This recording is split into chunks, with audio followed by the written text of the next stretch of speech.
Hey there, beautiful people, and welcome to another episode of That's How We Roll. This podcast episode is a little different. First thing, this is my first video podcast. Second, I am co-hosting with Courtney Rioux of the Whole Artist with Courtney Rioux podcast and a fellow member of the TV Theatrical Negotiating Committee of SAG-AFTRA. This is also Courtney's first video podcast. And we both have taken a departure from our usual interview-style podcast to have a roundtable discussion about the latest on the SAG-AFTRA Tentative Agreement. And we'll be joined, as you see, by other fellow negotiating committee members, and we'll introduce them in a moment. This episode will be available on both of our podcasts, so you won't miss a thing. As you know, SAG-AFTRA had been on strike for 118 days. And now the union is scheduling informational meetings around the country to inform members of what's in the agreement before they vote to ensure ratification of the groundbreaking billion-dollar contract. The deadline for voting is December 5th, and we'll mention that a few times throughout.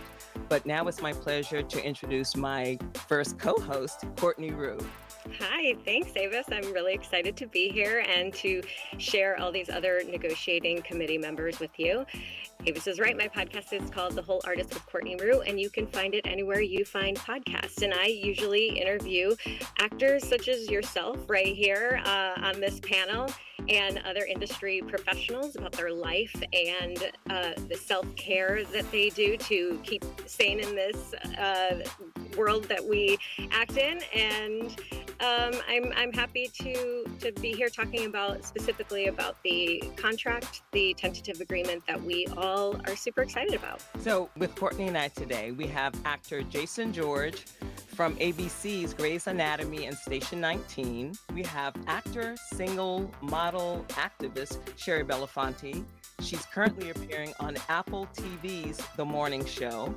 We have dancer, actor, choreographer extraordinaire, Danielle Towne. Welcome, you guys. I'm not single. Singer. Singer.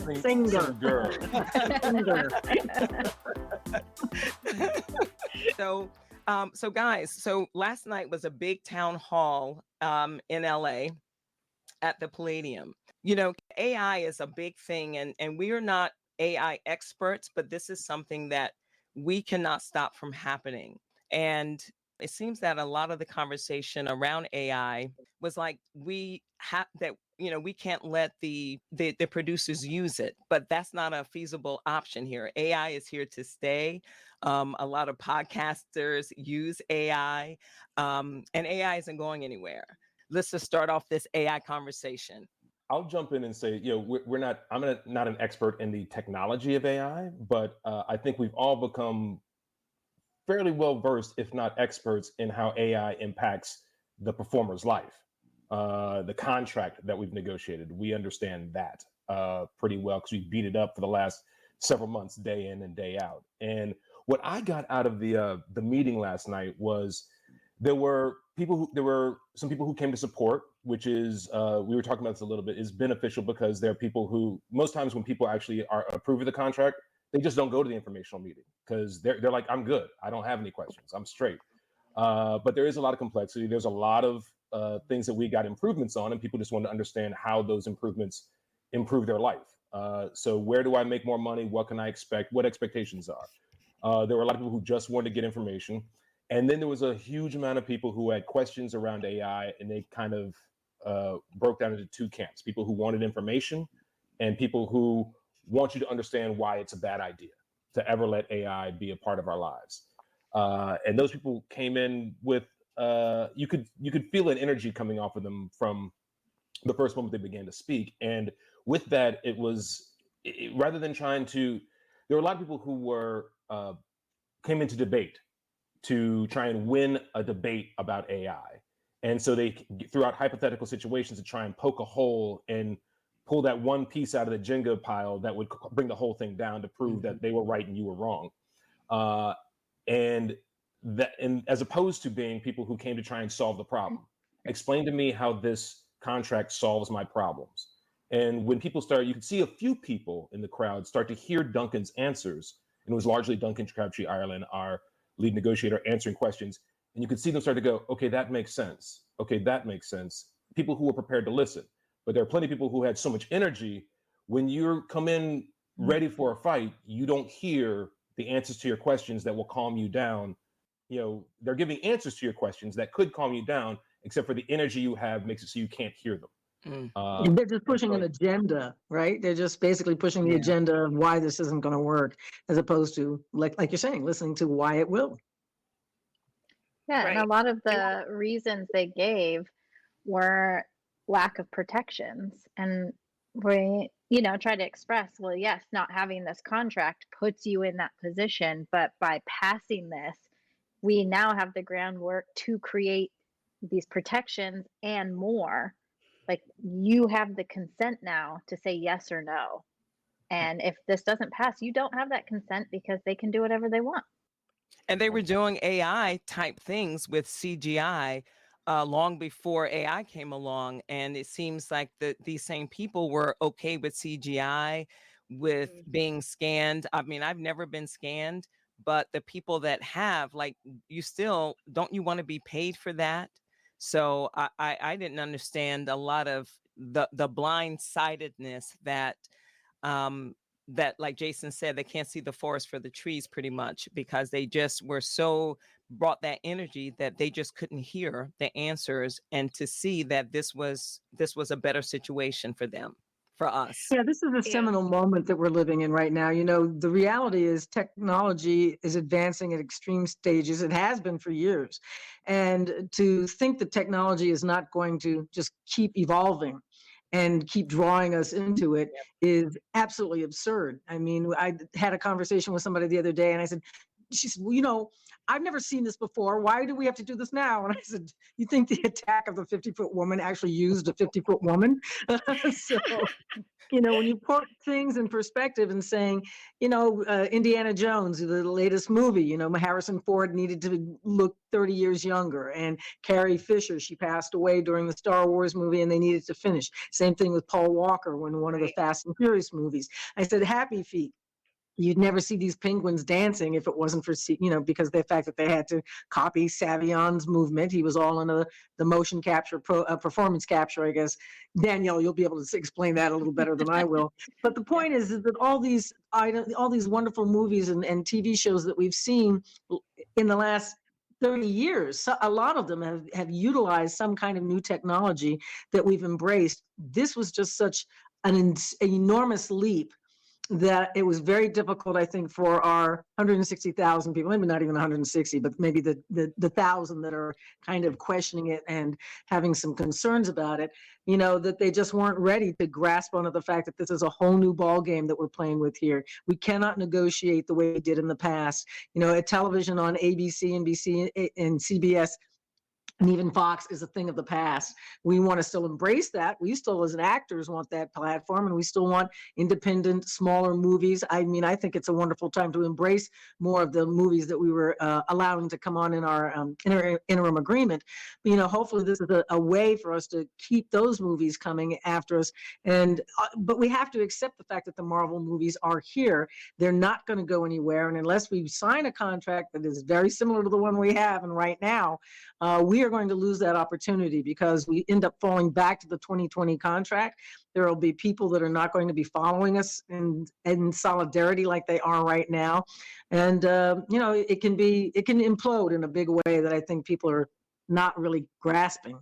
Yeah, I think Jason, you talked about the two different kinds of questions, and there was one question that I thought was really genuine and was a great idea and brought a solution to us, was the guy who was asking about when the union gets the information about using synthetic fakes in movies and TV shows, what kind of notice can we get and what can we do about it? Sort of like public shaming, right? And I thought that was a great idea. I don't know what you guys thought of that, but as a solution of like, okay, one of my friends and podcast producer asked about how AI prioritizes whiteness and how we are going to prevent that in our industry. And, will they use synthetic fakes when performers are refusing to do like roles like slaves or concubines. Does this contract consider white supremacy and how AI can perpetrate it for actors? And I think like having that, and Jason, you brought up this all the time in the room, right? Of like how AI can be problematic in that way. And I think that is one of the ways that we can help with that, is to just be transparent and put it out there. Thoughts? I completely agree. I mean, AI scrapes the internet and pulls information generally off the internet and a lot of social media posts and Reddit and it's getting all the public access information out there. And as well as they're trying to feed in text and that sort of thing. So it picks up all the bias. But as we've talked about a little bit interpersonally, and I think a little bit on here, that incredible minority of white supremacists or racists are incredibly loud on social media and in some of these sites. And so that gives them an outsized input into the AI. So when they've done ChatGPT or had interviews, I'm doing air quotes, with ChatGPT, occasionally it'll go into a bit of a racist rant. It'll go into a weird phase, and that's why it's got its issues. It's got its issues in and of itself. And so look, I never want to deny my issue with the idea of prohibiting AI altogether, besides the fact that it's impossible and unrealistic, as Shari said, very true, is I don't want to deny a filmmaker a new tool as long as they use it responsibly when it interacts with me and my craft, right? I mean, you look at James Cameron movies, I mean, whether Avatar's your jam or not, you can't deny it's amazing. It's amazing. It's a perfect example of how this new technology becomes a crazy kind of paintbrush. The quote unquote live action Lion King, amazing. The Terminator, remember? 100%. And so I don't want to stop filmmakers from having that tool. I just need to set parameters that make sure that it doesn't impinge on my tool, on my craft, on what I do. And that's the part we have to have. Or as we get into the conversation about AI scraping up, bias that exists on the internet, that it doesn't start to impinge on me as a human being, right. me as a man of color. You know what I mean? One of the questions for me that got me going was another really good question, really well-intentioned. I think it was Jeff and Christian got up and they were saying, because one of them was a strike captain, one of them was on the local board. And they were like, so our power is in our ability to strike and withhold our work. That's our ultimate weapon in negotiations. If they have digital replicas, then they can still put us in their movies and they could use the digital replica to do the promotion and do this, that, and the other thing and finish the movie. Is that the case? And Duncan said, well, they can continue to do in the movie whatever you consented for them to do with your digital replica. So when they give you informed consent, when you sign on to the movie and they tell you, we're going to use your digital replica in this way and in that way, I can't, then they could continue to do that. The part that Duncan didn't quite hit that because he had a million things coming at him, and also because he doesn't live the actor life. He's married to an actor, but he doesn't live the actor life is, look, we're coming at this from both the contract, federal and state law, and then also the way the business really works. Now, the way the business really works, I don't know any actor who is going to be the lead of a film who's going to let an AI-generated replica of himself or herself do the promotion for that movie or film or show. Because like we just talked about, suddenly it goes on a racist rant. And there's no control. Like, why would you ever do that? I also don't know any journalistic outlet that would want an interview with your digital replica. How does that make any sense? How does that? Because the producers don't want to use it for promotion. They want the real person. They want the actor, the one that has all the fans. They need them. They need them. That's the big thing we learned in this strike is movies moved to 2024, moved out of this cycle all the way. Movies, shows, box office suffered all because they didn't have the actors to promote it. So they can use a synthetic fake in a movie, and even if it gets good enough that it could be actually giving a performance right up in the camera, perhaps being a lead in the film, maybe it'll get there someday, maybe. But what I know is that it won't be able to get interviews in real time. Nope. certainly not in 2.5 years, but you need a performer to promote your film. And that performer who's there to promote your film does not want to be acting opposite a tennis ball that will be filled in by an AI Yep. character later on. That's right. They want to Right. actually be with another actor, and it trickles down. And then we've also got background 100% covered because they have to fill the background count. So we've got the very top because of just the realities of the business, and we've got the very bottom because our contract is lock solid in there, and everybody in between is pretty money. Like, this is a seaworthy ship we've just built. Yeah. There are problems with it, and it ain't pretty, and we're gonna have to keep working on it. But it'll we hold gotta water, and we can sail. And I the do other think. thing too, the Go the ahead. background, a lot of the background members are the background actors. They will also they can't make the count with the replicas, as you said, Jason, but they also they cannot be replaced by their replica without compensation. So, you just said it brilliantly that, we want to do our craft. We want to do what we need to do and what we feel like we are born to do. And we don't want to be replaced, but there are times that at some point something really dangerous, like somebody used the example of Tobey Maguire as Spider-Man. He was not actually flying through the sky and the Empire State Building, but the thing of it is that you want to, if you are not a superstar like Tobey Maguire, you want to be paid when you're on the set, and you don't want to be not paid because you're replaced by the replica, because the replica will be paid because that's you. You're not losing any money, and you're not really losing any opportunities, because now that frees you up for additional opportunities where you just would have been just sitting there and holding. But now those actors that are actually going out auditioning and really doing something, I'd rather be home doing a self-tape, that way I don't feel like I have to do a self-tape at 3:00 in the morning because I just got home from a set, so as long as we are being paid for it. And sometimes I think people are missing that point. I also think, like, when have you ever gotten super specific information about what you were going to do way ahead of time? Like, they're writing scripts up until the last minute. Like, I usually don't get a script ahead of time, right? So, or at least a finished one. And so I think, like, when they need to give reasonably specific, and I know people are getting caught up in this, in the legal language, but these are, Right. I know it seems like it's not enough, but it legally in a court of law, it is, it will hold up. That, how much information do they really have ahead of time to give you? Oh, sorry. I think this was reoccurring last night in the meeting.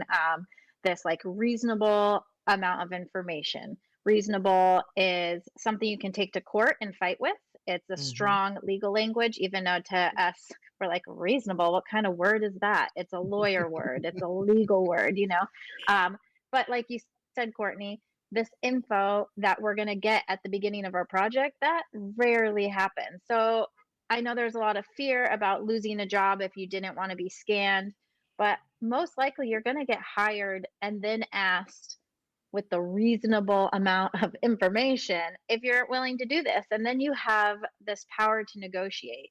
And you don't have to say yes to everything, or you can put parameters around what your likeness can be used for. And what Jason had mentioned about like being able to use the likeness for promotion and this, first of all, you can say you can't use this for promotion. You can't use this if we go on strike. Like, you get to set the parameters around what they use your likeness for.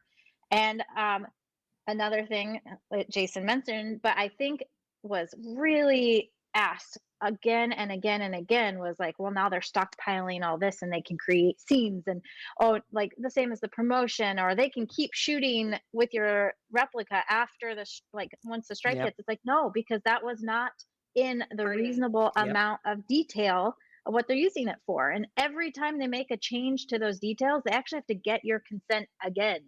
So it can't be used in those ways that everyone was very fearful about. And it can't be used in any other project that you're not in. If they want to use your scan in another project, they have to come to you, just like if they were using footage of you from another show. Right. They've got to come to you. Well, when they want to use a clip of your movie in a TV show, or a clip of your TV show in a movie. They got to come and say, hey, can we use it? And you can say, sure. Or you can say, what are you going to pay me? No. Yeah. Or you can just, or you can just flat out say no, right? But there's a Yeah, conversation. I want to I ask know the that. group if it's Go ahead. okay. My thought process is saying, I think a lot of the actors who have never negotiated a contract before, which is probably pretty much a lot of the 85% and below, in our numbers, maybe less, maybe more. But do you think maybe they're just a little afraid of the fact that now all of this information is being put into their hands? They now have the right to say these things, and they've never had to say these things before because background casting groups just gave you a voucher. This is what you're doing. I think dancers, maybe Danielle, you can tell me, this is what you're doing. Yeah. Voiceover, this is what you're doing. Maybe Jason and I have had a little more opportunity, or even you, Avis, had a little more opportunity sometimes to look at our contracts and go, I need a little bit more there, or but I'm doing this also. We've been able to question it, but I think maybe there's a lot of us that have never questioned that and never have had the responsibility before that's now being given to us. So I think my maybe thought we is need that to, maybe sorry, that's a problem. Yeah, yeah, Well, and maybe we need to educate agents on how to negotiate certain things with AI that aren't in the contract, so that we can have even more protection and more solidarity. And maybe there's an AI code of conduct between members of. this is a new education for them for sure, Courtney. Yeah. Definitely. I think, Um, yeah, I think, I think you're I'm sorry. right, Sherry. It's all right. Yeah, I know it's hard. But for background and for dancers and maybe some more like journeyman actors, you don't get a lot of say in your project. This is the job. We're offering it to you. Do you want it? It's not, I do want it, but it's like, oh, sorry. As a dancer, we've been told this over and over again, which is horrible. And I'm sure background is here, is that dancers are replaceable. And I You're heard someone say replaceable. last night too that it could be fear. Sherry said it. They sometimes you don't want to say no for fear of retaliation, and that's the word that this person used last Yep. night. Because well, if I say no, then now I'm never going to be used They're again not going to because ask I me said again. no. So Exactly. hey, I can't imagine that if you do say no, and I do believe that because of this particular contract and this particular section of the contract with the AI and digital replicas, we are going to have more staff designated for claims, for people actually saying, I don't know if this is considered or if I should bring this up, but we really want to educate people so that they are not afraid to say no, that they are not afraid of retaliation, because that plays a big part. Fear plays a big part in how you think about things and how you move forward in this new space. 100%. And I think you're hitting on the point. A lot of that word retaliation came up a lot. And I think Duncan tried to make the point, you not getting hired is not retaliation. That's just you not getting hired. Right. That's just, I wanted to have 5 and you were willing to give me 2. And so we couldn't meet numbers. I didn't get hired. They keep it moving. The idea that they will then be looking out for you. And if Jason George ever comes back to this set, he's fired, he's banned from this set, he'll never work for this company again. That requires you to think a lot about yourself, to think that they are thinking about you a lot. The reality is you are one more contract they got to do today. They're like, yes or no, keep it moving, keep it moving. I got to get through a lot of background. I got to get through a lot of day players. I got to get through some guest stars, and I got to get our series regulars on point. So in or out, okay, keep it moving, keep it moving, keep it moving. They're not going to be the retaliation of you saying no, and then you've actually got power on down the line when you've been hired and they come to you with, we want to use your digital replica in a different way that we hadn't thought of before. We want to put you in scenes that we hadn't planned on before. Would you be okay with that? No. And then a possibility of an upgrade too for background. If they 100%. decided, hey, she looks stupid just standing there, let's manipulate her mouth and make her say, sir, can I take your order or whatever. And there is a place in there that if you see it and say, hey, they did something to my mouth, that's an upgrade. Right. So I think there's a lot of opportunities. Yes, we need to keep a watchful eye. We have to do that ourselves. That's one of our responsibilities as an actor, as a SAG-AFTRA member. We have to be the keeper of our own gate. So we have to watch out for those things, and we know that it's happening, and just be watchful. Yeah. Duncan Yeah. actually made it really clear, like what Jason said, if you're getting hired and you don't want it, you say no, that's not retaliation. But if you're hired and then they ask you, can we scan you? And you say Mhm. no and they fire Mhm. you, that is legal Yes. recourse we can take. Yes. The union will actually stand up with you and take action. Well, and So they have to that pay is you. retaliation. Yep. They have to finish paying you for the job. Once Just you're like if they hired, canceled your day rate anyway, Yep. if Exactly. they have to pay you. And we're willing Yeah. to do that because we need to keep, we're setting these parameters. We're not just setting these parameters for actors and everybody in our industry, the 160,000. We're setting AI parameters for almost every AFL-CIO worker out there, whether Well, it's somebody on the line or somebody who's delivering postal goods, or I mean, we're really making it clear that the barista, needs to be a barista, or there has Yeah. to be some person that you can bring in that does some other thing, so that we're not just constantly losing jobs to AI. And I think everybody, even Biden, was saying, we're looking at you guys to see what's coming up here because you're helping setting these standards. So with any luck, it's, our people will realize that we're really making drastic moves here. Yeah. A lot of people don't remember that in 1960, no corporation had health and pensions before SAG-AFTRA said, look, health and pensions, something that's got to happen. Residuals and that type of a payment, remuneration from some other access, that was something that was new. And that came from SAG, well, it was SAG at the time. And of course, AFTRA was a separate, but the point is it came from our union placing these kind of phenomenal things into the workforce. And this is another one of those moves, I think. it is Yeah. 100%. And I think that Courtney, you started to bring up the agents getting into the mix and educating agents, and that free market piece. And now I sound like a total capitalist. My son will freak out. My son is practically a Marxist. He's hysterical. He's 19. He's awesome.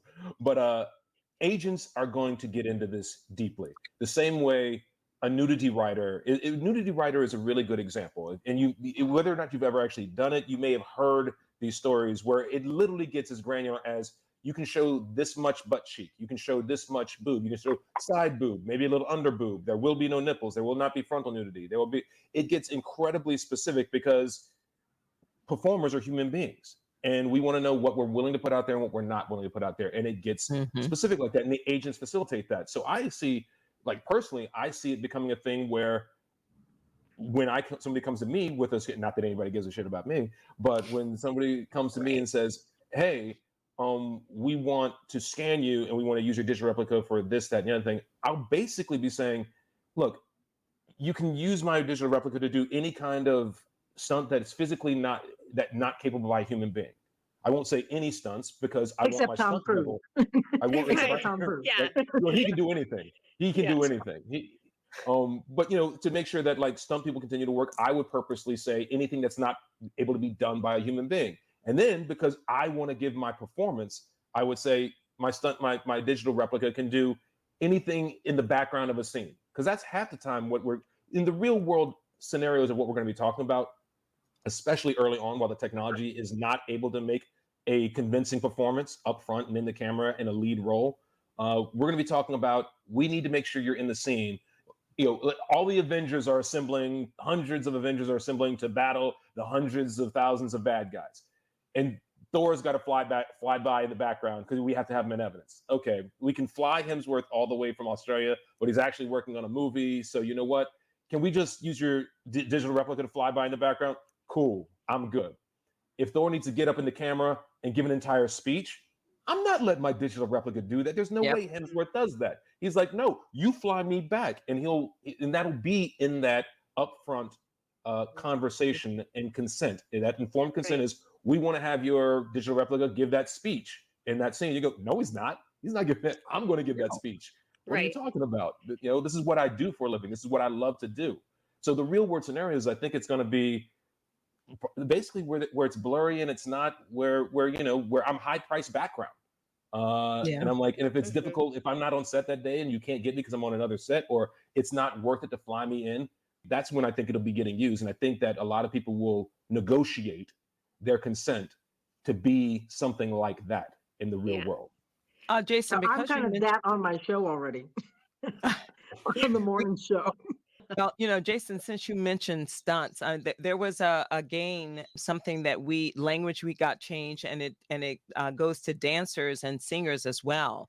And so I wanted Danielle to talk about that a little bit, because this is something big regarding rehearsals and dancers and singers. You're saying talking about the doubling? Yes. Okay.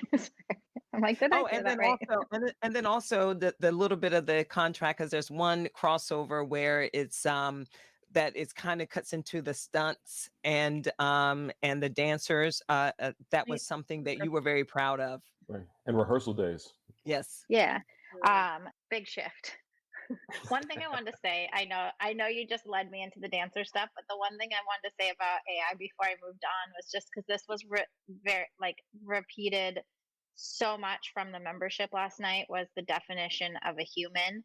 They wanted us to use the definition of a human in the contract, and I just think it's important to say, Duncan had responded to it quite thoroughly, just saying by putting in human, it takes our ability away to say that AI replica is us and our performance, and we should get paid for it. And so it's actually better to have performer in there than it is to have human in this situation, because it actually gives us more protections and more coverage than if we defined a performer as a human. I just thought that was important to know. Yeah. And It makes your digital replica an extension of you. Yes. Right. Your digital replica is an extension of you, is the key point. And if you do make that distinction, yeah, you're right. Yeah, which it doesn't for writers and for directors, which is why it's such a different, beast It's for a our contract. totally different thing for them. Yes. Well, I also think like we've all had these conversations for hours and hours and hours and hours. And I mean, one day that was a 12-hour day for us. And we've all asked these questions and talked about it over and over and over again. And, most of our members have not. And so there is this little bit of shock and a little bit of confusion and a little bit of, wait, what? Like, what? Yeah. Whereas we had all of that time, and we brought up all the things that people are bringing up. It's not like we were like, yes, please, let's have consent be at the time of employment. Like, thank you so much, and I think we've all had time to digest that. And I just wanted to say that before we move it's a good point, Courtney, because I think, I think there's this idea that like a proposal or a line is getting fed to the negotiating committee, and we're like, okay, but what they don't know is just one line or one proposal is debated amongst our committee for 12 hours a day.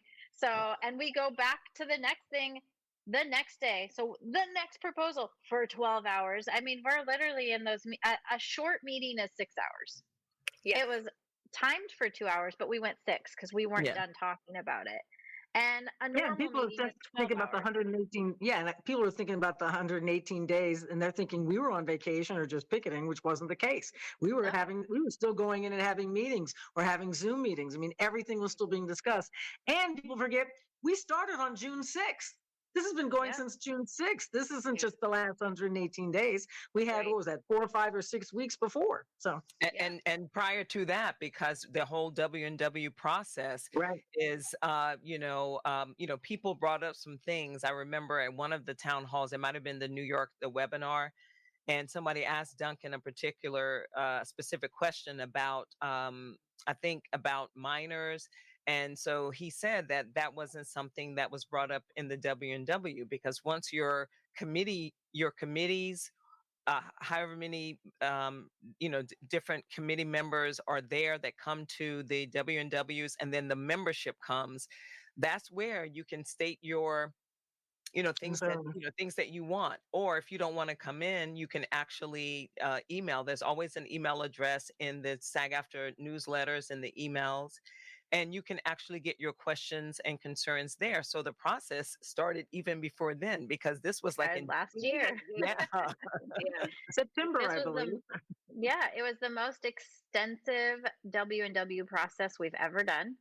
And then we had about 2 full weeks of like everyday meetings to then go through all of that W process and prioritize. And then we went into the negotiations. It's it's a much more in-depth process than people realize. And I just think it's good to share how deep we go with things, and that Yeah. it's not, that the meetings are 12 hours because we don't just all agree. We ask all these questions. We dive as deep as possible, and we throw every scenario out there that could possibly create loopholes or throw a certain category under the bus. And so we really tried to do as best as we could for as many people as possible. And it was a lot of like crying and laughing and seriousness and like coming together, but then also Yelling being like, what sometimes. did that person just say? Because it's an intense process. And then also, having to sit in a room with people who are pretty adversarial and don't want to make moves and who sometimes show a complete lack of respect. And we were able to still pull these things out of them day by day. So I think it's Get back to that dancing court question. So, on to You can't get off that easily, Missy. I mean, now, have you had time to think about it? If this contract doesn't get ratified, then we will not make a historic move for dancers. That is, it's major to we were able to get rid of a rehearsal rate. We are one of the only principal categories that don't have a standard rate. We have a day rate for shoot days and a rehearsal rate, which is discounted. And it's insane because rehearsals are the most intense days. It's where we're learning the choreography, making quick changes, trying new things. A lot of stuff that we do is stunt-like, where we're lifting and throwing and acrobatic, and that's where most of the injuries happen. And this is the discounted day. And so, we made moves. We much to touch their souls somehow, but they agreed to get rid of that discounted rate. And now this is the only place in the entire dance industry where we won't, once this gets ratified, please, have a rehearsal rate. And it's going to set a precedent that we can take to other contracts and that we can take to all the non-jurisdictional dance stuff that we want to slowly bring into the union. It's really massive, and it's going to change dancers' lives 100%. And it's real money, right? It's real money. It's real money. Real money. Mm. It's going to help dancers meet their health care lines, because they're not meeting them right now. Our rates have always been super low. And so every time we get a bump like that 7%, and then that 4%, and then the 3.5. I was thinking like, and then that discounted rate going away, like all of a sudden there's so much more money in dancers' pockets that they might actually be able to have some health coverage to go get those injuries fixed instead of taking an Epsom salt bath and rolling out on the foam roller. So it's really, really huge for dancers. And then something for dancers and singers is the doubling. Dancers, and this goes for singers and the vice versa, but we get asked to sing and lip sync on everything now, especially film and television shows. I mean, some of the biggest films that came out with dance were all singing, and dancers don't make any extra money for singing or lip syncing, but that is not part of the dance repertoire. Like, that is not a definition of a dancer. And so we were able to push across getting a 25% bump on top of the dancer rate. And it's a 25% bump of the singer rate, which is a little higher than the dancer rate. So that is awesome. And then it's a vice versa. Any singers who get asked to dance will get 25% of the dancer rate on top of their applicable singer rate. So it's a really huge. That's amazing. Yeah, it really just shows awesome. Like you're getting money for what you're actually doing instead of doing what you've trained to do and then all this extra free work on top of it. So that's what the musical is kind of back. The musical is kind of back in a real way. So it's like it's perfectly timed for y'all to actually have a wave. Yeah. And you mentioned you mentioned the increases, and in the background community, one of the biggest things is that there was a schedule. There's an X1 and X2. The contracts, those two schedules are not actually combined yet, but the numbers are combined. In New York, there are 25 for TV and 85 for theatrical. And I think the numbers were 57 for TV theatrical in LA. And I can't remember what the I TV think it's number is, but 85. Well, 85. no, it's 85 in New York. So it's Oh, 85 It's in New 85 York. sorry. I now thought in you're. LA. It's Yeah, 85 now in but LA. now Yeah, it's Yeah. well, 85 in LA, yes, yeah. because they Right. combined the numbers in those two schedules. So, and that's a big thing, because now on the East Coast, we can start increasing the numbers, and we don't have to worry about getting one here and one there and never matching. Now we can start from a level playing field and increase the numbers. And it's so much better, because then you're not doing the wild west thing of like dueling members, I guess, like having them on the set. And then the increase in the first year, 11%. 11% increase. I mean, For background. for background. Yep. In the And first year, technically, you get that 11% and that 4% compounded, because the 4% comes in July. So it's yeah, a pretty massive jump. What did he say? Like 15 point? Yeah, it's 15% the first, Yeah, year. year-ish. Yeah. it's massive, and you talk about the count. I mean, for me, the thing is when when he talks about over 10,000 jobs are going to get created Yeah. over the course of the next. That's massive. That's a massive number of people getting work that wasn't available to them before this contract. Yeah, Right. that's more people earning health care. And that's a big thing, especially nowadays. You don't want to be without health care, and then the pension and health. So I'm so glad that we got those changes. Not the rev share. We don't call that anymore. What is the name that we call it now? The bonus, streaming Yeah, bonus. the The bonus. streaming bonus. Yeah. Yeah. Yeah, because it's a whole different thing. I think people keep thinking residuals. Those are a thing of the past, people, because again, that was ABC, NBC, and CBS. This was a totally new streaming income that, while it is there to kind of replace the monies that residuals brought to us, it's just not the same. So we have to kind of remind people that don't think in terms of the residuals you used to get in the old days. That's a different ballgame now. This was something that they just didn't want to get up off of it. They came in Yeah. at the last minute.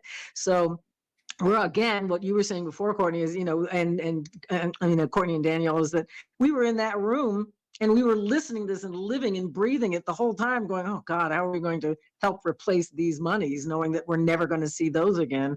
And then when this revenue streaming, pittance came in the way it did, we of course got all excited, because we're going, now this is a way for people to actually earn back some of the monies that they've lost because of streaming. But remember, it depends on which kind of residual you're talking about in terms of it going away. A lot of the residuals are still there. So like the network rerun residual, network reruns don't really happen anymore. Like maybe one show per network. That's kind of gone away. And like we know that streaming is hurting sales on digital download like iTunes or DVD sales, because you got it all day, every day on your streaming service now, whatever your movie or TV show is. But there's already residuals set up for when network shows are sold when they sell my show to Netflix, there's a payment for that, and that there's a residual that comes to the cast for that. And all those residuals are still there. So the streaming bonus we're talking about is literally on top of what you've been getting. And didn't those raise too? Yes. The residuals especially foreign, higher, and then the bonus on top of that will be higher because the residuals are higher. Yeah, and foreign is even higher. Yeah. Right. Yeah. And then there's also, I think, I think people underestimate how much breaking up this advance payment of residuals will change people's understanding of what it is they're getting paid. Like, let's say you manage to ability to negotiate. Right. Well, yeah, I definitely think. I mean, like, let's say that you manage to break top of show, which actually we call major role minimum, but they want to call it top of show. Every time we make a floor, they turn it into the ceiling, and that's as much as we're going to pay you. So you've got to work your tail off to be able to break that. They'll then say, it started with the biggest stars who are getting back in. We're going to pay you $1 million, but 20% of that is going to be an advance pay on your back end. And they're like, that's fine. I don't care. Because it's $1 million. You're happy. You don't care. Right. But it then trickled down to everybody, like literally day players and guest stars, where they're saying we're going to advance pay part of the residuals. So I'll just use the example. I think it's an easy example of like you get your first series regular gig. You've hit the brass ring. It's fantastic. You're excited. 20 grand an episode. It's freaking massive. In the real world, that's huge. But it turns out that 20% of that is advance pay. So you didn't get 20 grand. You got 16 grand. And 4 grand of that is a prepayment of your residuals. Just like we always hear in the music industry, they get an advance. You got $1 million. I got $1 million. No, you got $1 million advance. So you won't see a dime until you've made $1 million in sales and recouped that back. In our situation, that, again, 20 grand, 4 grand of it is advance pay residuals. When do you earn enough? When do you earn $4,000 in residuals? So now you've recouped that $4,000 of prepayment, and you can actually start seeing a residual check coming through. I think having that so people understand, we now are going to get an accounting of all the, because right before, up to now, it was the fox guarding the hen house. When do I know when I've recouped that $4,000? When the producer tells me I have. So how do I know I didn't earn 6,000 and 8,000? And they finally go, yeah, okay, now it's time. Now we'll start paying you, because I don't know. I don't know when I got it. But now there's actually going to be an accounting that'll be coming through saying, this is what you've earned of residuals. And so you can track when and say, you're not getting a check right now because it's already been advanced. But we're moving this close to you actually getting checks back. And the union has can now actually track that, because those checks, that 4,000 advance, has got to come through the union. So the union's tracking what your prepayment was and can track what it is. So people actually haven't understood. When people say, I did a show, I hit the brass ring, I got a show, and then it got sold to pick your streaming service, and I didn't get any money. And it's like, well, that's because probably you already got paid for it.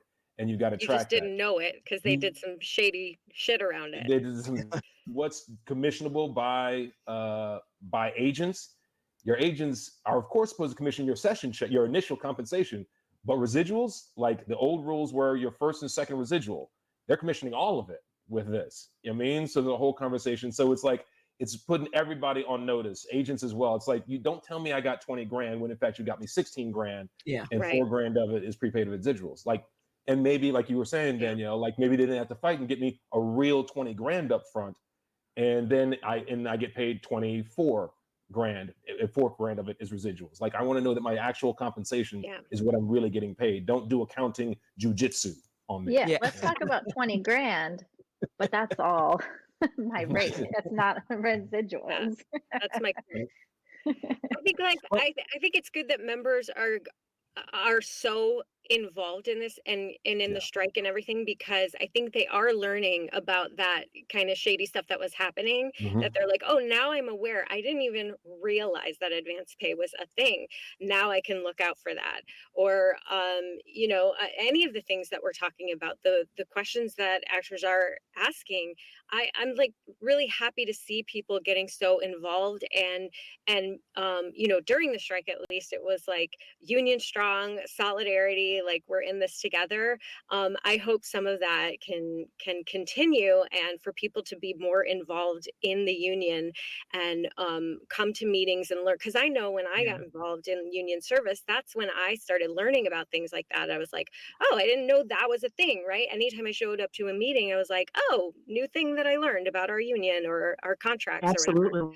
Yeah. So I hope that can continue even after this contract gets. Yeah, I was one of those people that, I've been in this union since 1980. I started counting, that's like 40 years or something. And I was always good about voting, but, I would get the sheet of paper and look and think, oh, I liked him in that show. I'll vote for him. Or, oh, she's wonderful. And then after you get into union service and you're going, yikes. What am I thinking? And you do become a lot more involved, and you do get, on the committees. And I can't even tell you how important I think it is for everybody to sign up, even just for one committee, whether you're MENA or whether you're, EEOC or diversity or dancers or, or stunt. It just, whatever it is you're interested in, just sign up for one 2-year stint on a committee, or even one season. You can also do it for a couple of months and go, yeah, this is not for me. But the exposure that I got from being on these committees, and then of course ended up, now I'm the vice president of actor performers in 2 years. I mean, I came into this saying, oh, I'm going to put in my 2 years like Gal Gadot and he's around the army and then I'm out. But now you get caught in the wave of going, I didn't know that. Oh God, I have to do something about that. Oh my God, I'm so glad I'm talking to that person about that, because now maybe we can get this done. And it was tough because in the pandemic, because all thing we were doing was Zoom. The first time I think we were all in the same room, and first time I met any of you guys was in June. Because we were first, one of the first things that we did is, but by having been on Zoom so many times, you embrace, you're going, oh my God, I love you. And I've seen you. And oh yeah, I'm all for you on that. And we did, Davis we and came I out gave even each other the biggest hug. Davis and I hugged for like 10 minutes. We were like, oh, it's so nice to see you in person. And what's your name again? Oh, but I love you. But it really, I think being in that room, and of course, I missed the Palladium last night. I wanted to be there, but every time I've had to miss the meetings and be again, especially Courtney, for you're in Chicago most of the time. With an Danielle was in New York, and Avis is in New York. But and Jason, you're always someplace else, in Japan and every place else. But there's such a camaraderie in the room, and the ability to be able to have those conversations and look into the eyes of the other people that were in the room and really hear their stories, as opposed to getting distracted while you're sitting on Zoom. I've got dogs, and I'm sure you guys have babies. And and the distraction that happens, even though you're connected and you're still involved, there's just something about being in the room with everyone and being able to even have those little sidebars and have a conversation, go up to people that initially you may have felt, they don't have my best interest, or they don't agree what I do, but let me go up to that person and be able to say, what is your issue? Let's have this. Let's It was go the on the side and have this. It was the conversations that happened, like when Duncan was in a sidebar with Carol and we were all just sitting around waiting to hear back from him about what happened, that we were like, hey, like Charlie's like, hey, tell me about this. What do you think about this? And we were still working during those times, talking to each other, having ideas. And that was, like you said, Shari, I was in Chicago most of the time on Zoom, and it was such a difference when I was able to fly to LA and be in the room and like really get to know you guys and really like focus and pay attention to the thing at hand and not have to give my kid a bath. But there was the one time I came, it was like, I'm here, I brought this big suitcase full of clothes, and then it was like, oh, they walked away from the table, and I was like, okay, I'll see you guys later. I paid extra for my clothes this time, but we're going to start having cubbies for you guys so that you can leave this stuff here. Have a little cubby. Just leave your toothbrush and a couple of days of changing underwear, so that you're covered when you have to fly in at the last minute. I was just going to say, I've been doing these negotiations for almost like 20 years now. My first one was with Jason, like in 2007, 2008, something like that, and I think that may have been my second. I think at that point, something like that. But here's the thing, and I think Avis will co-sign on this.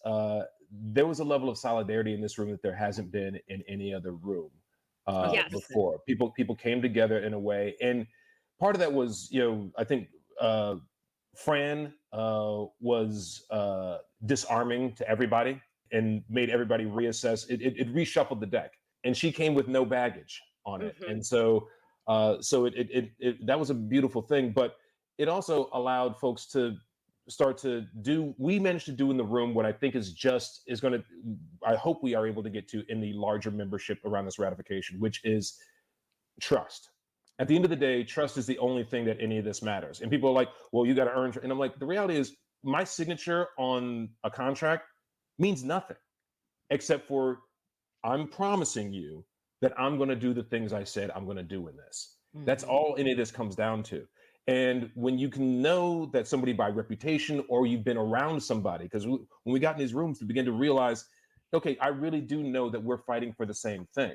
And that we have, we might have different ideas of how to get there, but I want members' lives to be better. You want members' lives to be better. I just want, I want to make sure that I don't do more damage than I want to make sure I get you more money than I lose you in the cost, blah, blah, blah, blah, blah. That whole conversation. And now, right now, we got there, I think, in the committee, but now in the general membership in this ratification vote, I think it's a minority, but I think it's a very loud, vocal minority, is having to go through that trust exercise. How can I trust that you've actually looked at the details the way I look at details? And like you were saying, Danielle and Courtney, like they didn't, if you sat and heard us argue for 12 hours straight and then settle on something, and by the way, this is real, settle on something, make a decision, and the next day come back and go, you know what? That was too close to 50-50. That's not going to work. We're going to go back into the decision. We're going to talk about it some more. And then come with the decision that far more people, that a super majority of us could support. That then you begin to trust, no, I really believe y'all are looking at the details like that. I believe y'all are beating this thing up the way it needs to be beaten up, so that you got to hit the steel from each side to make that sword strong. Yes. When you see that process, when you feel that process and you see everybody in it and you see the passion, you go, yeah, okay, I'm good. I know it. And once you've seen that with somebody once and you've gone through it with them once, you're more apt to next time go, did such and such a sign off on it? Okay, then I'm good. You know what I mean? Exactly. Yeah, and listening. Everybody was listening in the room. That's the one thing that I think Fran really, she took away the 2-minute clock or the 3-minute clock or however many minutes everybody did. Sometimes, it was really hard. Sometimes they're going, oh my God, not this guy 20 again. minutes later. Please, a clock. But truly, it's funny because of all the times that, you did sit there going, oh God, just get me through this. And then somewhere at the end of their sentence or in the last 10, 20 seconds that they were saying something would click and you'd go, wait, what? What did you? I didn't think of that. That's interesting. Mm-hmm. Yeah, let's talk about this a little bit longer because now I have a question. And ultimately, I think out of the 48 items that we brought, there were only 2 items that I can remember that weren't unanimously voted on in whichever way. And the non-unanimous vote were only by 2 people. And one of those people said, I believe in this, but I'm voting against it or I'm voting for it because of. And it was even something when they said because of, that you kind of went, that's a legitimate thing. I get it. But okay, you cannot vote unanimously with us. But that's the thing, is that almost every single one of those things was unanimous after the hours of speaking about it. That the committee, regardless of what's happening right now, did unanimously push this contract through. There wasn't one person that objected. The committee was unanimous in the vote. That said something. And then we were dealing with what we were dealing with, just thinking that we can stop something that is in the world. Like, talking about AI, we certain things. When it stops streaming. Yes. And we can't stop AI. It's the way the industry changes. And so we just need to get ahead of it. We got $1 billion. Well, how do you go to anybody outside of maybe the actors in our union and say, we got $1 billion, we got more than $1 billion and protections in AI. Not good enough. We need more, without people being like, actors are so greedy. It just sounds crazy. Entitled bitches. Right? But I think people didn't have the benefit. Also, they didn't have the benefit of the 12-hour discussions, heated sometimes discussions between us. Right. They also didn't have the benefit of the AMPTP's responses. Over and over and over again, and where we pushed the same thing on the we said, this is what we want, we're holding, this is what we need, we're holding, and for the AMPTP to be like rejected every time. They didn't have that. I had a whole conversation with a mother-daughter, the Michelles, mother and daughter, both named Michelle. And then Michelle Bonilla walked up, and I was like, it's too many Michelles. I have to walk away. Like too many days. But I had this conversation with them, and she was saying that, if you just added these words in the AI thing, and I think you could do that without going back on strike. I was like, trust me. And she was like, no, you don't have to, because I've done government contracts. I said, you're not hearing me. We went for that. We tried that. We had tons of conversations. We had huge conversations with them, with each other about what does this mean? Could we just do this? Could we do that? I said, I can stand here for the next hour and you can throw at me things that we should have done. And I'll go, did it, tried it. And it will become I said, no, just hold up a sign after a while. I won't even say the words anymore. Did it. I do want to just say one thing. Our committee did not get tired. They were not weak. They did not give up 3 weeks ago. They did not cave.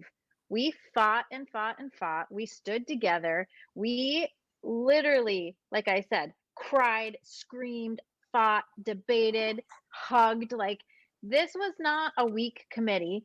And the things that we didn't get because we didn't fight for them.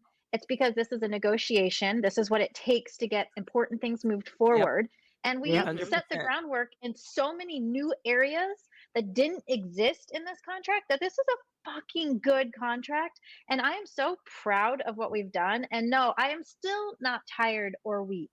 Okay. That is why we're all here, pushing the agenda, showing up to the meetings, talking to the members. Like, no one here is weak, and anyone who says that we are is wrong. Okay, And Danielle, everybody was you set it covered up. too. You Everybody was set it up. covered. We had people in every one of the, we had mids and smalls, we had dancers, we had stunt people. There was somebody there to represent each and For every everybody. faction of our union.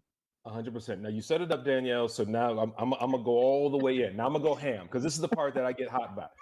Oh God, here we go. I'm gonna mute my mic. I'm like the weak and caved makes me a little crazy because at the end of the day, it's strategic, right? Yep. We knew we had reached our absolute maximum point of leverage. Any further, any longer of a strike, people think that leverage is a linear line. The longer we're on strike, the more leverage we get, and it's going up and up and up. And I'm like, no, it's like a sine wave. It goes up, and your maximum point of leverage is when you got their back against the wall against some kind of deadline. We had them at to shit or get off the pot about canceling individual shows and honestly, perhaps canceling the entire season of network television. That was literally on the table. And we're now past that point. So when they were at the point where they said, okay, we need an answer now, like literally Carol was calling like 2 and 3 times while we're meeting, like by 5 today, we've got to know because, and people are like, well, it's just an arbitrary thing. They're not really going to cancel the season. And I'm like, oh no, because it's not completely in their control. And this is what I need people to understand. Advertisers paid for the season for advertising last May. They bought things based on the expectation. Now, expecting a strike, they thought, okay, so the fall season, we're going to only have you paying for reality shows and game shows and that sort of thing. But we expect the season to be back after the new year. We expect there to be in the spring a season of scripted television that you can advertise on. So if my product comes out in March, I paid for March on that show, on X show. If that show's not there, then they need to give me my money back as an advertiser, or they need to give me some piece of something else. And as the shows get pushed further and further back, at a certain point in time, from an advertising dollar standpoint, they're not worth making anymore because I've had to give back too much money and I've had to divert it to other places. So at a certain point in time, it's financially better for you to not make the season and save those production costs than to actually make a season that nobody's willing to pay for because it's already past when my product came out and it's not useful to me as an advertiser. That's and they not can get a tax write-off. Right? They'll get the tax write-off on this. It's not in the CEO's control. That's literally third parties and beyond. So that's a very real thing that we, again, as a negotiating committee, hearing this information coming from them, coming from our lead negotiators, fact checking, because we just don't take it on. I've talked to friends of mine who are executives and said, break down to me how advertising, how the season works. Why is this locked in at certain times? They said, yeah, that's real. So if you accept that the real network television season was on the line, if it goes away, we'd already been notified we'd gotten word from the leaders of other unions that while the leadership of those unions was staunchly in support of us, they said, but I got to be real with you. Yep. We got a lot of members who are ready to break. Who are hurting. And if we lose the season, how many of our members, because we'd already started to have some breaks in solidarity just before the CEOs came back to the table. So if we're starting to lose members of other unions, we're starting to lose members of our own union. We lose a television season. How many top recognizable face and names do we lose? Right. Yeah. So then can we do any kind of targeted boycott or anything like that to try and put more pressure on them? No. So we don't even necessarily have the full solidarity of our sister unions, of our own union, and we're losing the narrative so we can get fans to support us.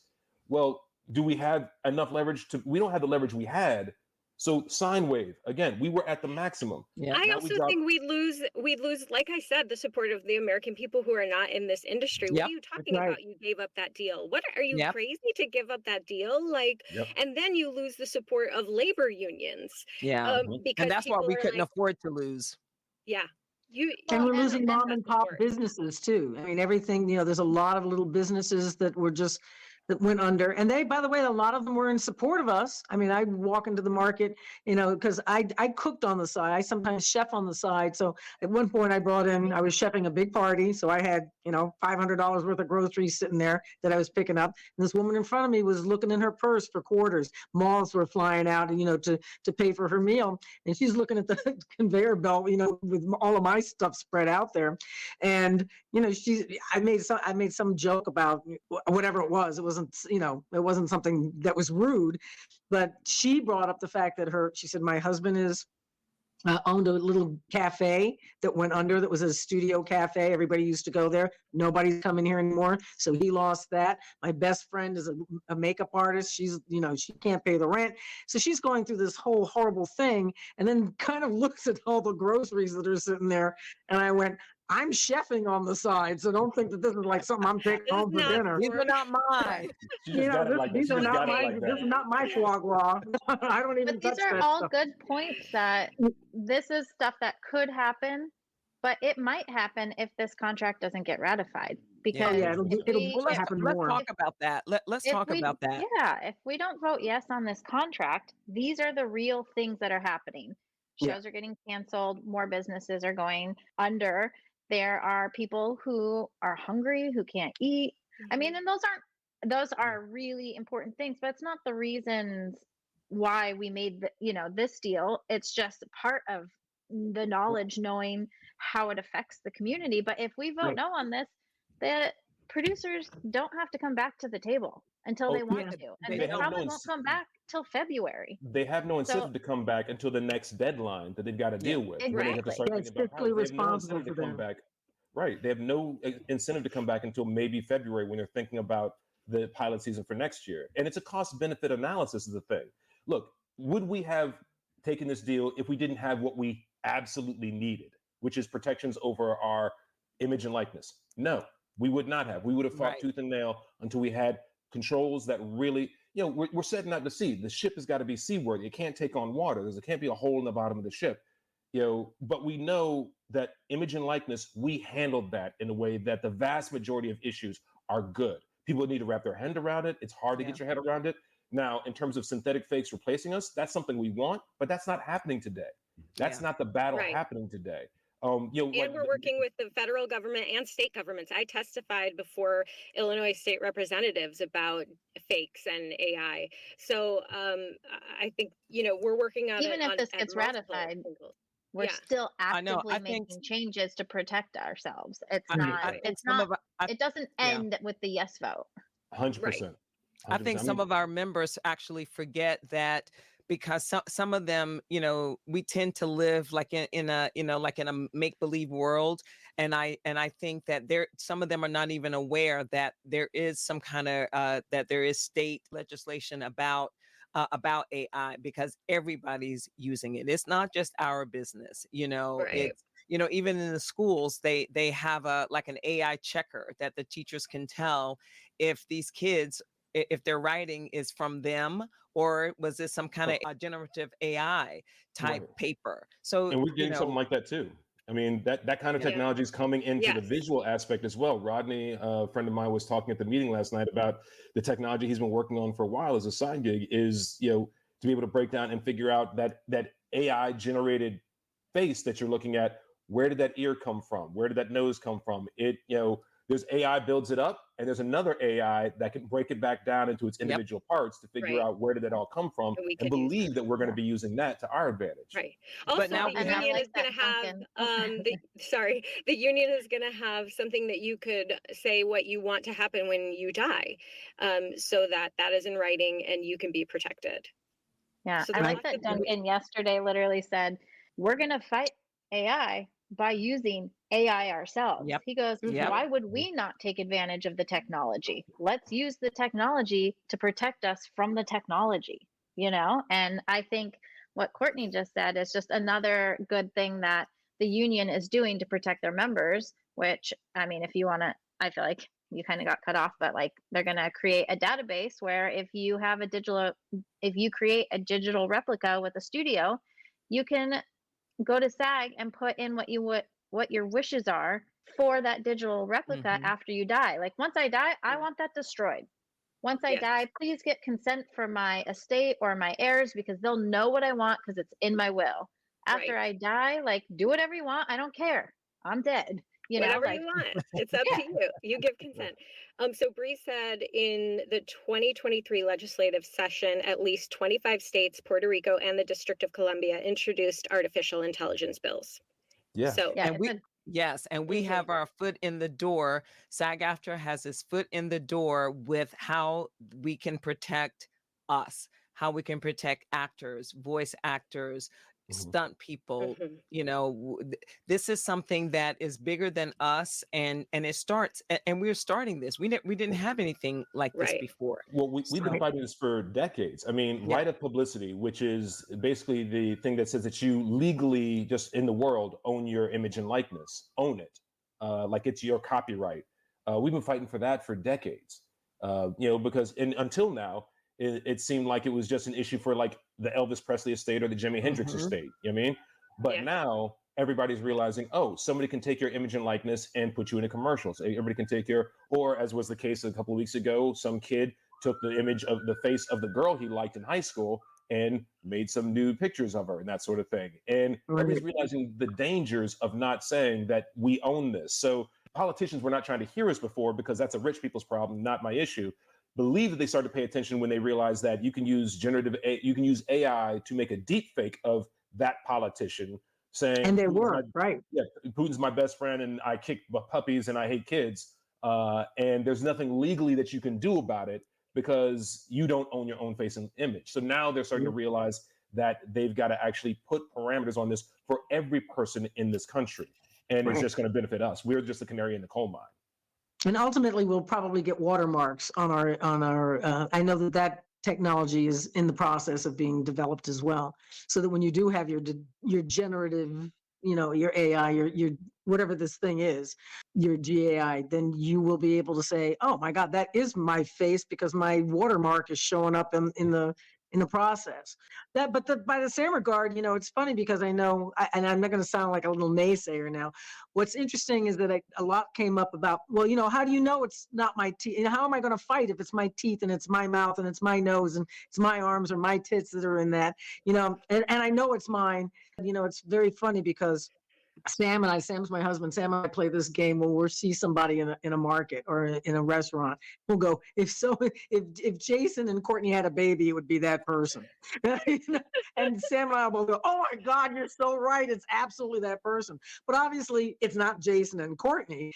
So, and I was at one of the parties, for our picket guys. Avis was with me, and I pointed out to somebody. I went, is that Matthew Modine? And we both remember Matt.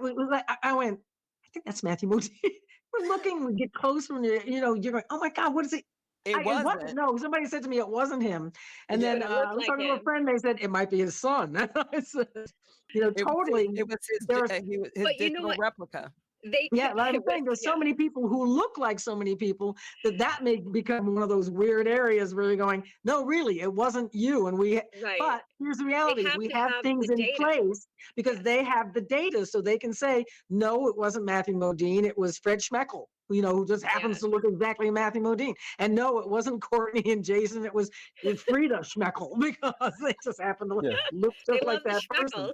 But Fred and Frida owe me money. Fred and Frida owe me money. So same. The nice thing is that every time they make one of those, mashups, they actually have to report to the union that they made one of those.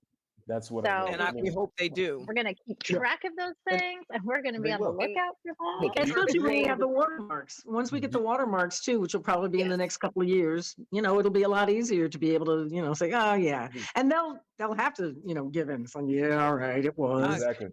Go ahead, Jason, because I do want to just touch on a couple of positive things before we wrap up. Go ahead, Jason. I was just going to say, I remember, and tell me if you all remember this. For me, the day that I feel like the AI conversation changed in the negotiating room was when Duncan, we were all feeling some kind of way about AI, just like everybody else is right now. And then Duncan said, can anybody name me a performer who's been replaced with a synthetic fake?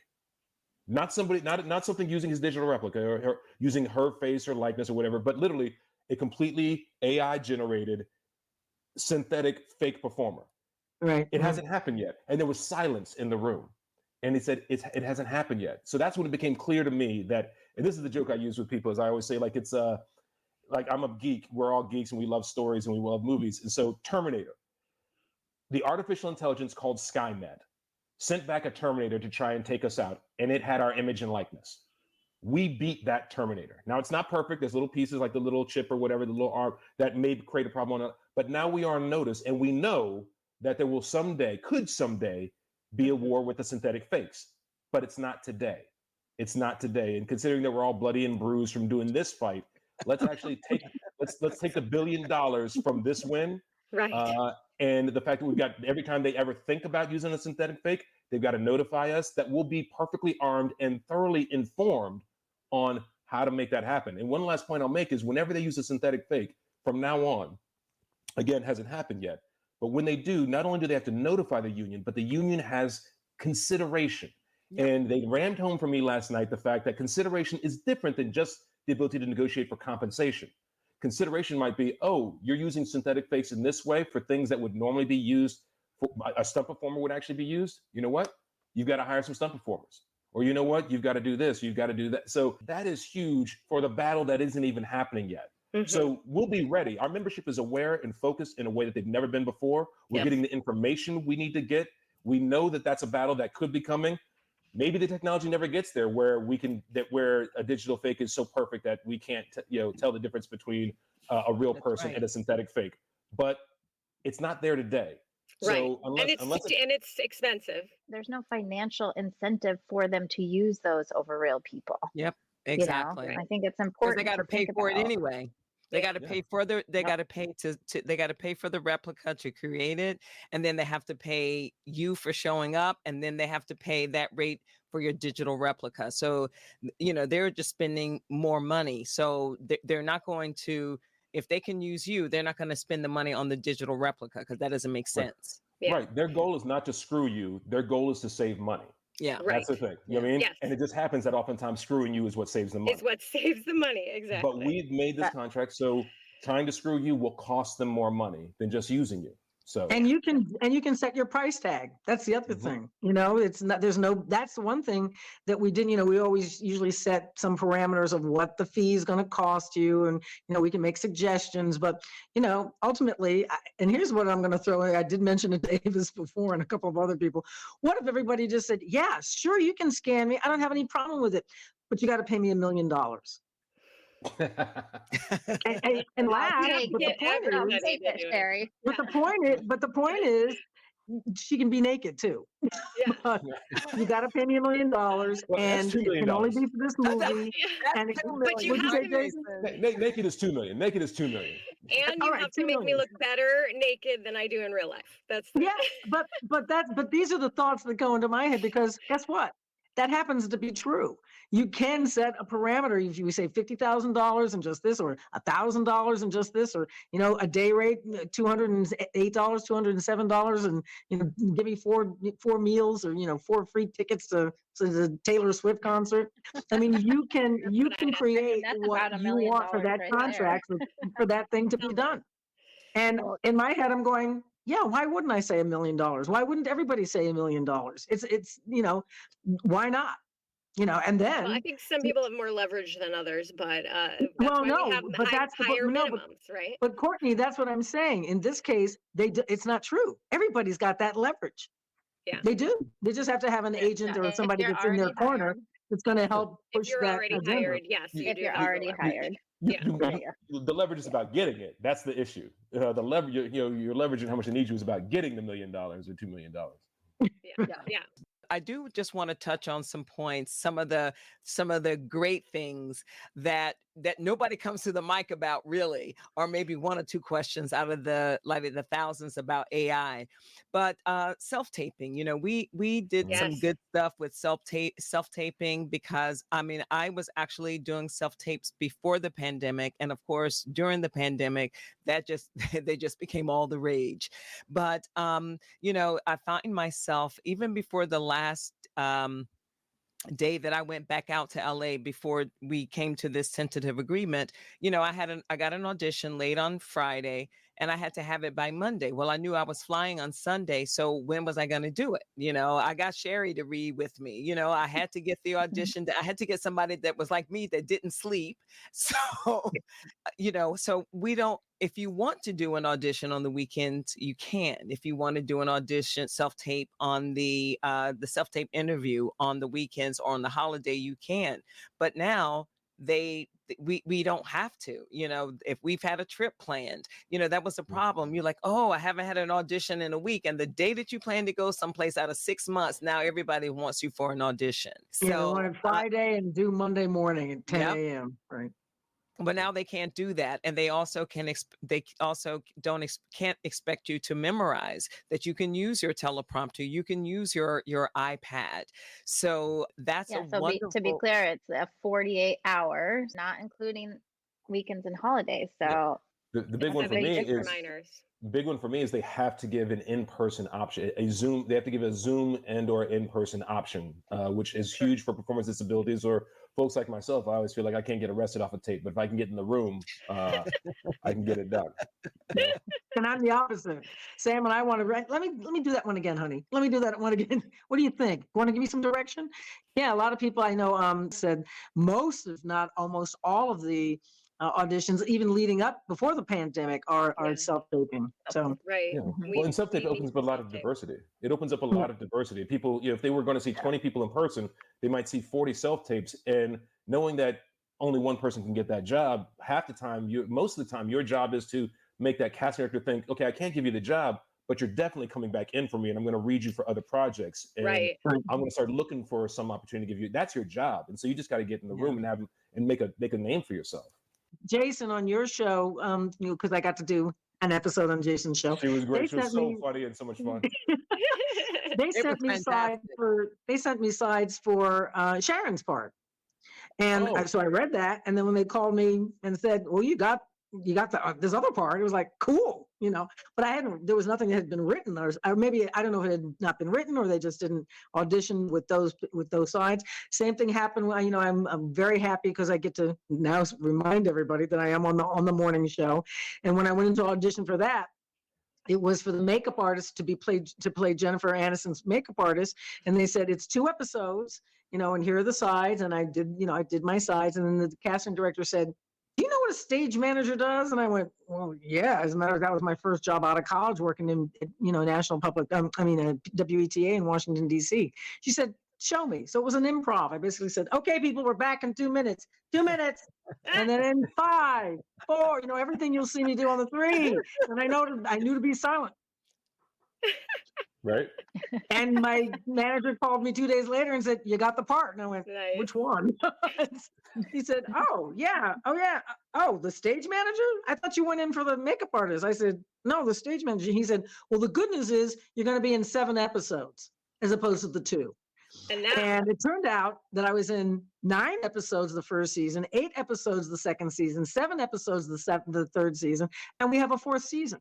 So you never know what's going to happen, which is why sometimes a lot of people were concerned about, I need to know if it's been cast already, and in my head, I've been in that situation where I know that they've made an offer to somebody, but that somebody may not take the offer. Exactly. So they can't say to you, "Yeah, we made an offer," because then you're going to, "Oh, well, then fuck it. I'm not going to do that." I'm not going to do it. No, you're crazy not to. You should absolutely do it, because you never know what's going to happen at the end of the day.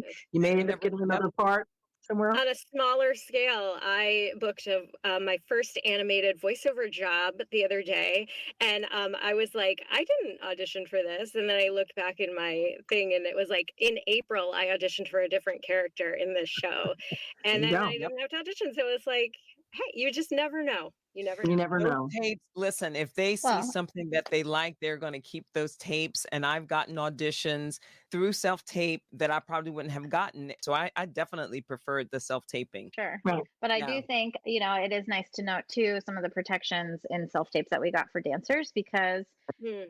it, unlike when you're doing an acting audition on self tape, it is a lot harder to do a self tape dance audition. Learning the choreography over a little video is very hard. You have to like stop and pause and stop and look, and is their hand this or this, and then you're also like, oh, they're actually facing me, so I need to reverse all of the choreo. I just Right. need to do it correctly. I don't know how And you do we're it. getting like 3 minutes worth of Same. choreography, and they're like, here's a jazz number and a hip hop number, and we want you to do all this for the first audition. And you're like, oh, that's a lot of choreo, and I'm doing it in my apartment, and there's leaps and jumps and like what's happening. And so some of the cool protections that we got for dancers is no more than 4/8 counts, which maybe if you're not a dancer, you might not know what that means, but it is significantly less and is very manageable. You have to be able to do the choreography in an 8x8x8 space. So like, you definitely are not going to be asked to do massive jumps and all this dance stuff. And then you also can't be asked to do a duet or group number. I'm not going to call my friends and be like, hey, did you get an audition? Oh, you didn't get it? Oh, I'm sorry. And find someone to dance with. Like, that's ridiculous. And so these protections are major. They can't ask you to choreograph, which is really major, because if you're putting your choreography on a tape and sending it to them, how do you know that choreography isn't going to be used? Right. So there's some really great, and then the same protections that the actors got with the 48 hours and no weekends and holidays. So this is a really, really, dancers are filming in the streets just to have enough space. We're having to rent studio space. So this is a really big move for dancers as well. Can I throw out two big ones that I'm happy about outside of self-tape? I am super psyched about the new relocation fees for people. I mean, I know people who, because I have so many friends who again hit the brass ring and got their first series regular gig on pick your streaming service, but they had to go to Canada, or they had to go to Australia, or they had to go wherever, and so you fly there, and back in the day they would give you $7,500 period to move there, and you're like, but I have a house in an apartment and a family back in LA that I still got to pay for, and I got to pay for this place that has a crazy high cost of living, and you gave me $7,500 straight up. Like, that gets me through the first month and a half, and so now we've got $5,000 a month up to 6 months, so up to $30,000. And that renews every year that you're over there. So no matter how long the series runs, you're going to keep me in Australia, then you're going to keep paying me to live in Australia, knowing that, and pay me for that Australia life that I have to have. And then my money will pay for, what you pay me will pay for my life back in LA. That's fair. And this is a big get, because I know, Jason, you have one more, because this was, I don't know if it was I can't remember if it was in 2020, but I know in 2017, that was something that people, when we had guests to come in, that they wanted to be paid for that relocation, because they just didn't have the money. You're losing your house one way. You can't see your family. You're away from your family shooting in Australia or Canada or whatever. That's just not enough. So I'm so glad this was a big get and a long awaited get. Exactly. Well, you were talking about long awaited gets. Jennifer Lewis has this great saying that I attribute to her. Which is you lay down in shit long enough, you stop smelling it.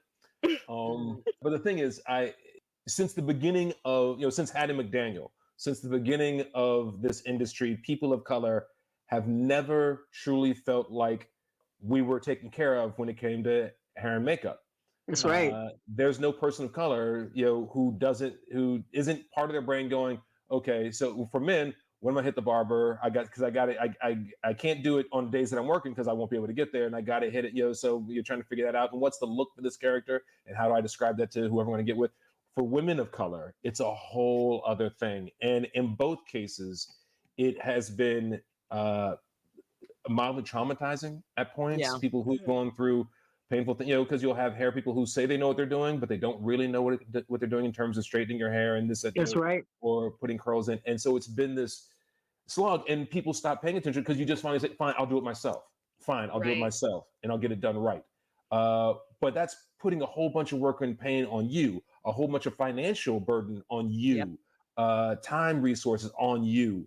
And we got this thing in here. We've been having conversations for the last couple of years, and this is kind of the piece that comes in the contract. We've been having consultations with the AMPTP and IATSE, who cover the hair and makeup departments, the tools and resources for textured hair. And that there's a big education curve there. But the thing that we got in this contract was the requirement for a consultation with hairstylists. So you literally jump on a Zoom. I forget if it's 48 hours in advance. It's like a wardrobe fitting. Let's talk about the look of this character. Let's talk about how we're going to achieve that look. And then you get to look at that person and say, so how are you going to make me look like what we just decided the character should look at? And you can figure out, do they know what they're doing or not? And if they don't know what they're doing, then production has to actually pay you to go get it done someplace else. So it's putting everybody on notice, and this is where the rubber meets the road. And so everybody needs to know that part of that consultation is not just to figure out a good look, but for you to assess, do I trust this person with my hair? Do they know if, I'm a brother, and dudes are so much simpler than women. God bless you all. But I go in and I say, you know what? I'm a tight one on the sides, and I'm a real low 2, or sometimes a high 1 up top. If they look at me blankly and don't know what I'm talking about, you don't get to cut my hair. You don't even know what we're talking about. I'm out. I'll take the time, and they'll pay me at least to get it done. But it puts them on notice that it reinforces again and again and again, you didn't have the person in the room who could really get taken care of. And just not for nothing, I've been screaming this when I first heard about the Crown Act. We were having these meetings, and I came into the meetings and said, the Crown Act, which they're working on a federal level, many states have it. California has it, New York has it, Georgia has it, makes it illegal to discriminate on the basis of hair. Now, when that was originally conceived of, they were talking about, well, we would have made you partner, except for you've got those dreadlocks, and that's not really our button-down look for this company. So, you're not really our kind of person. That's a discrimination on the basis of hair that they originally were talking about. But we looked at it, and I brought it to Jeff Bennett and our legal team, and I said, give me your reading on this, because as I read it, my counterpart can wake up, wet their hair, and roll into work and get completely and utterly taken care of and transformed into the character in the hair and makeup department. No problem. But the woman of color has to wake up a couple hours early, get herself straight all the way before she gets there, show up, and she's not taken care of by the hair and makeup department. Just equality, though, it's also safety.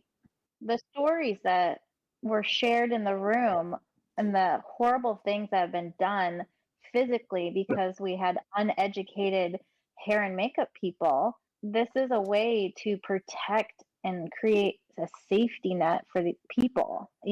But unfortunately, it only covers the principal. It does the principles. It doesn't cover background, and that's really sad because a lot of times, you're looking at a set where they have 200 plus background, and they're just trying to churn out hairstyles and things, and they don't even take the care. They just know that they have a goal, and their goal is to create this beehive or whatever the style is, and they will just damage your hair. And then, and it's just, oh, well, we just have to put this hairspray in. And my hair has been damaged on sets before. And, and even one of the recurrent series regulars on a show, it didn't shoot in New York, but it shot in another state. And she was ridiculed every day that they had to, and it was humid. So, her hair, they would have her hair styled and it would look one way, but by the time she got in the humidity, it would look was like a mine. totally different way. And the thing about it is now, when that somebody that knew what they were doing, they could have said, hey, you're going to wear a bun today. We don't know how the weather's going to be. We're just going to make your hair. It's for her. And she was ridiculed. They made jokes about that. She felt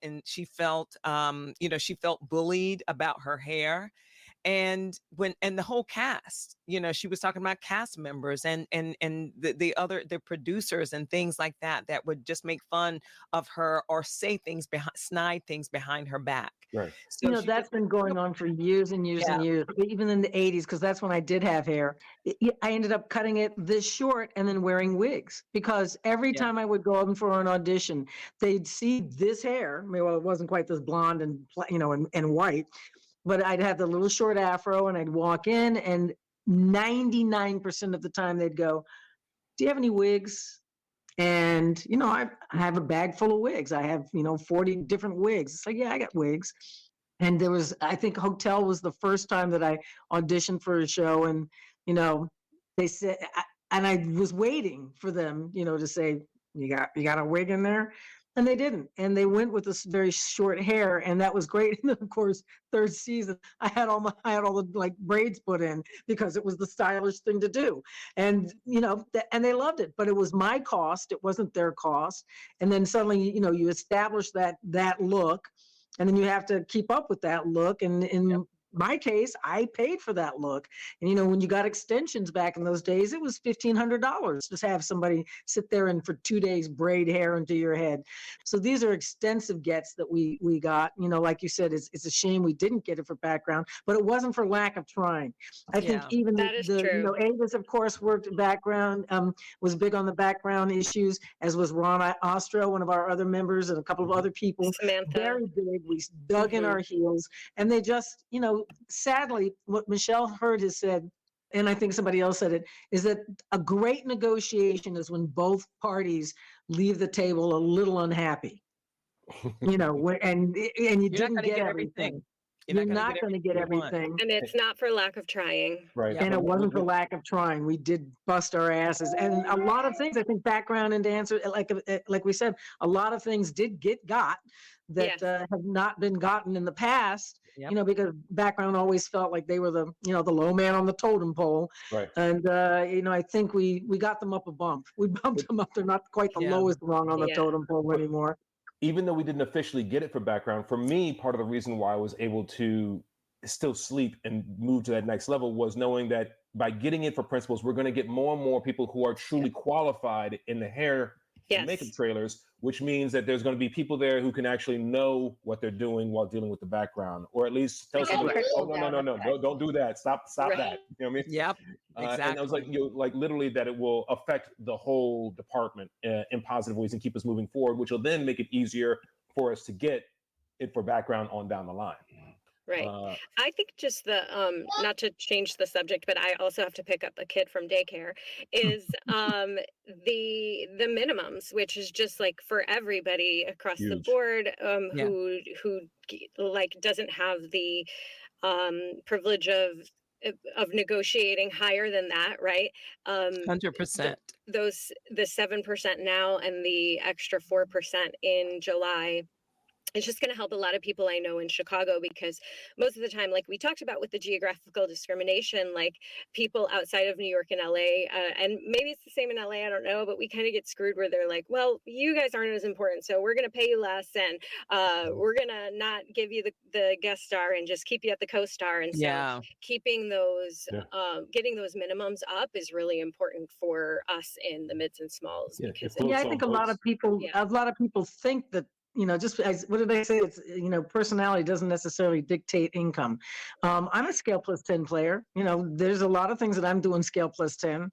I just, a good friend just did a movie, and she said, will you do my short? It was $220, $225, I think, for the day.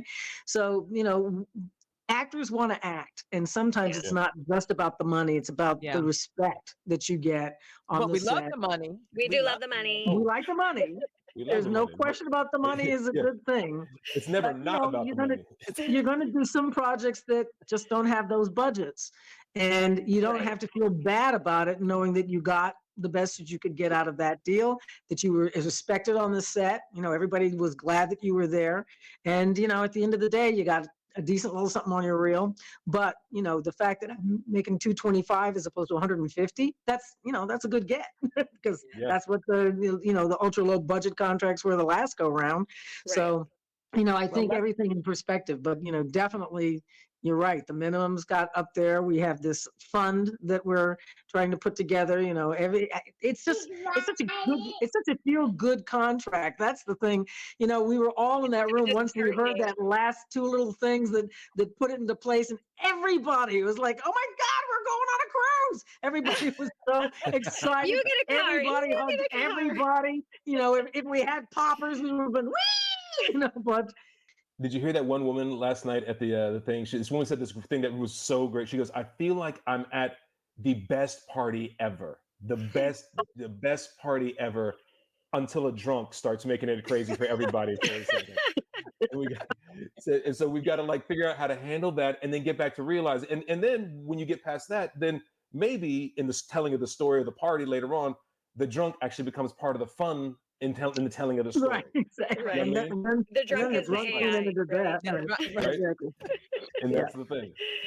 Well, Anyway. guys, so we just want to make sure that people listening, that the voting deadline for the tentative agreement is December 5th. So we want everybody to vote. Please make sure you read the summary. Make sure you read. It takes time to get the actual document together, but we want people to read the document and vote just vote.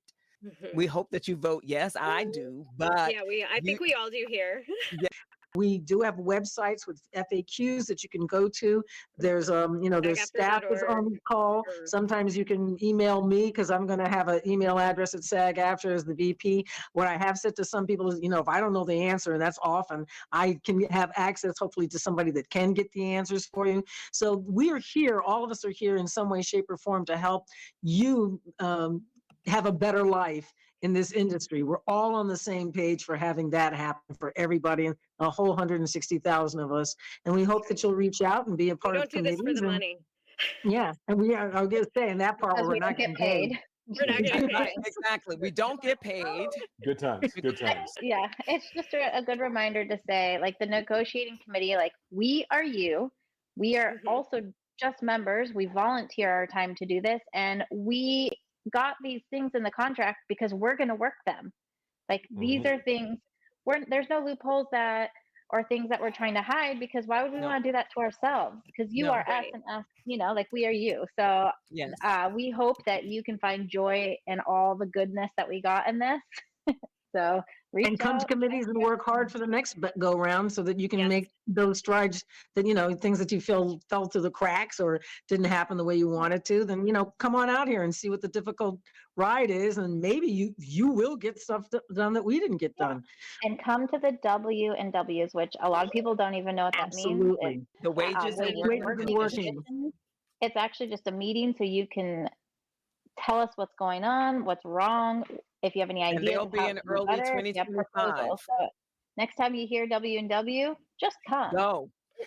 Even if you think you don't have anything to say, show up and you will learn learn tons. It's true. Yeah. I want to thank my co-host today, Courtney Rioux. Don't forget to check out her podcast. Thank you, Danielle Towne, dancer, choreographer extraordinary, and River, the baby. Thank you, Shari. And thank you, Jason, George, Shari Belafonte. Thank you so much for being guests today. Loved having you. We have to do this again. I felt like it was a party with no drunk person. Speak for yourself. I'll be the drunk person next time. Right. Okay. I'll be a drunk person in about 20 minutes. No. Thanks, everybody. Thank you. Bye. Thank you so much for taking the time to listen, checking out the podcast. Thank you for inviting me into your space. And until next time, I hope you will continue to thrive, grow, and be kind to yourselves and be kind to others.